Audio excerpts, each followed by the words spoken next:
There's a common saying that I'm sure you know, that life wasn't meant to be easy. And without being too pessimistic, we all face challenges and problems of some description throughout our lives. And now is a perfect example with COVID-19. But how you treat that situation and whether you see it as a problem or an opportunity all depends on your approach.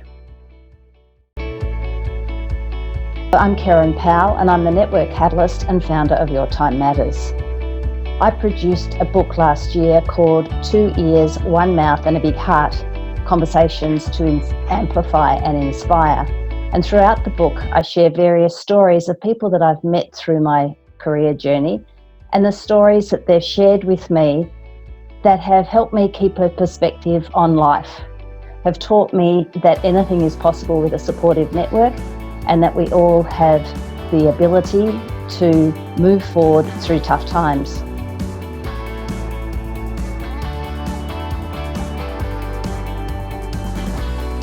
Today I'm going to speak with Christine Stow.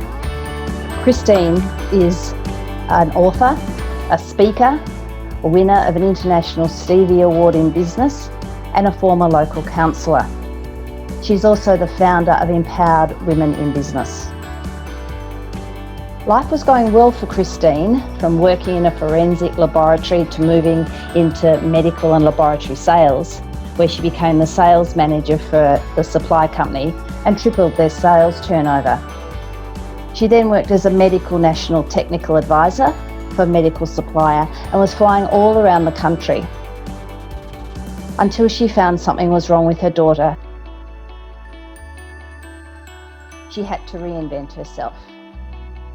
Since then, she's completed an MBA, stood in a state election, been elected to council, set up a special school and a cafe for people with disabilities, stood in a federal election against the opposition leader of the country. She's not going to lie down, she's going to tackle life head on. Today I'd like to introduce you to Christine Stow. To get into sales because I wanted to help laboratory people purchase their equipment. I wanted to help them find the right things. So I mapped out where I wanted to, what to, and took the steps to get there. And they're quite extraordinary steps at the time. Then I moved into medical sales and I was National Technical Advisor and flying all around Australia and New Zealand, advising doctors and anaesthetists on medical products. And I found out there was something wrong with my second daughter. So yeah, it's fair to say the bottom fell out of my world then. I bet it did, and it takes, it takes a lot of time and courage to pick yourself up again. But you sort of have no choice, do you? You have to just find a way through the quagmire. So, what did you do then? So, I picked myself up. I took some part-time roles, and from there, I was Northern Region Disability Network Coordinator, and some people asked me to stand in the state election, and I thought, that's a silly idea. But then I stopped and thought, why me? But at that point I thought, no, it's meant to be me. So I think that's important for people to think it is meant to be you. You get to where you get to, you might not take a direct route, but you are where you're meant to be. So from there I got involved in politics. I was elected to council, and then after council I was looking at what I could do, and I wrote a program to apply for grants, to help people apply for grants, because I knew that I'd been 100% successful in applying for grants myself, and I was able to see it from the other side on council when we're deciding who gets a grant and who doesn't. Right. And what sort of specific skills did you need to develop to be able to put a grant together? I would imagine there's a lot of paperwork and a lot of research needed to pull it together and to stand out, I suppose, from all the other applications. So tell me a bit about that. I guess it's also my forensic background's important, my sales background's important, and when it came to the first thing that I got established was a holiday program for children with disabilities. I realised that Imogen would need to be cared for so I could go to work when she was 4, And so I set about what it was I wanted to achieve. And at the time, I did a course, and we pretended that we had $10,000. So it wasn't actually on the back of a grant. We pretended we had $10,000, and how would we spend that to get this off the ground? And when I look back at it, and people ask me about writing grants, and they ask me about it seems to come easy to me. And when I looked back and I wondered why, and then I realized it's because I was used to writing proposals. I was used to writing sales proposals, $1 million, selling medical equipment. I was used to writing proposals for those things to get them across the line. So from the other side, but that's what gave me the skills. So the first thing that I would say is, if somebody's got a project, don't look for a grant. Write out what it is that you want to achieve. It's interesting, isn't it, how you say that? In my book I write about how you connect the dots when you're looking back, and it's at the time you don't really know what's going to happen in the end. So that forward vision is really important. But I never expected that I would be running conversations with business owners and professionals. But my teaching background comes to play. My ability to help international families come into Melbourne and build a network come into play. Those sort of things, like skills that I now use that at the time I didn't realise their significance. So it is important to draw on the skills that you've got, I think. So for sure. Transferable skills are underrated. That skills that you learn as a teacher can be used in different places. When I was at forensic science, we had somebody who did a teaching degree, and she was teaching the forensic scientists how to do the work. Absolutely. So, excuse me. And I'd never think that. And what part do conversations play in that? Did you do some research? Well, for a start, we were at a library that had been newly renovated. So we went there with the curator of that library, and he showed us around. I think the cafe wasn't actually set up at the time, but so, we had that conversation. Mm-hmm. We had conversations with people in the disability network that, I was always looking for ways for employment opportunities for them. So it was, opportunities. So I was sitting around the table at the network, yes, month on month, yes, and we set up a subcommittee. So it definitely came out of conversations and networking, and then it was a matter of, how would they run it? And it was run with an established organisation at the end of the day. So, but I had the vision and the idea. Yes. Got the proposal written, yes, and now it's actually a thing. So, what have you learnt about that networking ripple effect? And how the tentacles sort of go out to help you find what you need. I'm always amazed that it's about building relationships. I'm always amazed how the greatest projects and relationships are built in informal settings. So you might be, making coffee in the workplace, or and it translates to networks, because you build relationships. It doesn't just happen in isolation. You build relationships, and that's how you get to it. And when you're being the average of the 5 people you hang around with, that's about relationships. It's about the networking. It absolutely is. And I wouldn't have written my book either if it wasn't for networking. That's where I met Natasha Denman and went away for the 48 hours and wrote my book.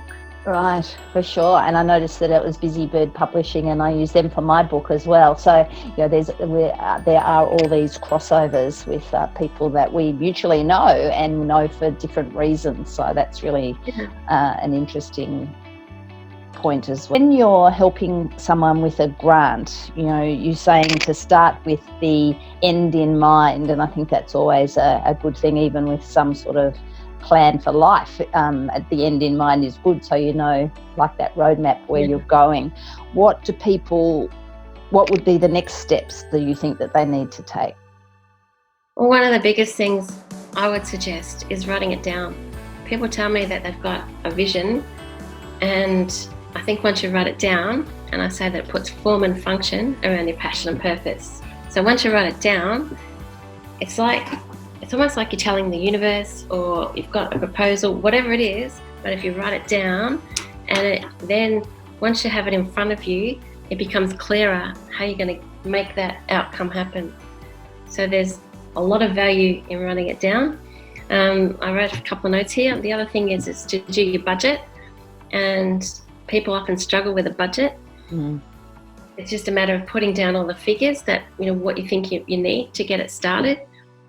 But if you have that problem, if you find that difficult, then do, as we did, is to write, pretend you've got $10,000, or maybe, that was 20 years ago. Maybe you need to pretend you've got $100,000 now. And how would you spend that? So, and that brings it down into something that's manageable. And and put together a proposal. So writing it down, having it, the end in mind, your vision, writing it down, your budget, and putting a proposal together. And then it puts something, you've got something. Very often I hear people, because I've been involved in politics, people say, the politicians don't listen. And I'll say, well, make it easy for them. Go there with the solution, go there with your proposal. That's how I got all these things off the ground. Yes. My husband would often say that also applies to work too. So, if you can see an issue, take the answer. Don't come up with the questions. Provide the solution, and at least have somewhere to start from in your conversation with the team that you're working with, or the manager, or whatever. Don't just sort of say, this is a problem. Come up with a plan to start with. So, can you just talk us through perhaps your own, either your case study with your $10,000, or one of the grants that you have used, to help with Imogen with perhaps getting the cafe together or something like that. So just sort of outline the process that you went through briefly, if that's possible. So I had a special school set up, and also a cafe for people with disabilities to run. And again, that came off the back of a proposal. I was elected to council, and I'd seen a cafe in a newly renovated library, and so on the back of that, I had a proposal put together, what it was going to cost, the steps that we needed to take, the approvals that we needed to get, occupational health and safety or building approvals, and so that's what we did. And I often say that I drove that proposal through a matchstick house like a Mack truck. So I just went, this is what we want to do, this is how we're going to do it, and it came to fruition. And when they established the cafe, it was a little coffee cart and some tables and chairs and a manager. And just recently I went over to the library, and now it's a great big cafe inside the library. So that was really pleasing to see that it's taken that. And sometimes you do need to start small. Yes. People often start and they want to change the world. You need to start small and practice and make sure it works. Yes. And often that's kind of the breakthrough to get to where you want to go. Yes, well, it's just fantastic. And when you're on council and you were looking at grants, and at the moment, the government's looking at lots of financial support grants, but what sort of things make an application stand out? Is there 2 or 3 things in particular that, I'm sure there's lots, but 2 or 3 things that people really need to take into account? One of the things that I've said before is to write it down. Once you write it down, it becomes clear. Right. It becomes clearer. So often with the grants applications, you have 200 words to get to tell people what you're doing. Once you write it down, you see the clarity. So the first thing I'd say is be clear, be very clear, be very focused on the outcome. I've seen, or what I see a lot of is people say, I want to build a sustainable something or other. I want to, change, and it's too big. Be focused and clear. The other thing that I would say, one of the biggest mistakes I see is people don't respond to the grant request. Yes, I've heard that before. Usually, grants from the government are written in a very specific way to make a very specific change in the world. So you need to be crystal clear and focused like a laser on what it is that they want you to do. So as a counsellor, when we were looking at grants, people would put in applications that didn't fit what we're asking them to do.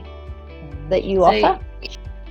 So I I've got a free report at the moment, and then a video that people can download and watch, and they get my secrets. After that, if they need some help, I'm looking to do as much as I can to give them as much information as I can so they can start with those little grants and write them themselves. And then if they still need help, or if they're still failing at running the applications, then they can give me a call. They can contact me through the Grants Made Easy Facebook page. Great. And how does someone go about, just to finish off really, if someone's got sort of an idea, how do they find out if they're eligible for a grant for that idea? I think that grants are a continuum. I don't think it's just about if you're eligible for a grant. They need to start off writing a proposal. So I think there's money for everything. If there's value in the world, if there's value in it, yes, money will come. But it's not about one particular grant. Grants come and go. There's grants for this. Like at the moment, the government will be looking to give money to get businesses back on board. But after that, after time, there'll be different things that the government wants to achieve. But it may not be a government grant. You might come by the money in different ways. I set up a not-for-profit organisation and we got sponsorship. Right. The first thing to do is to write a proposal. Yeah, and that's very important. We as YTM support the Start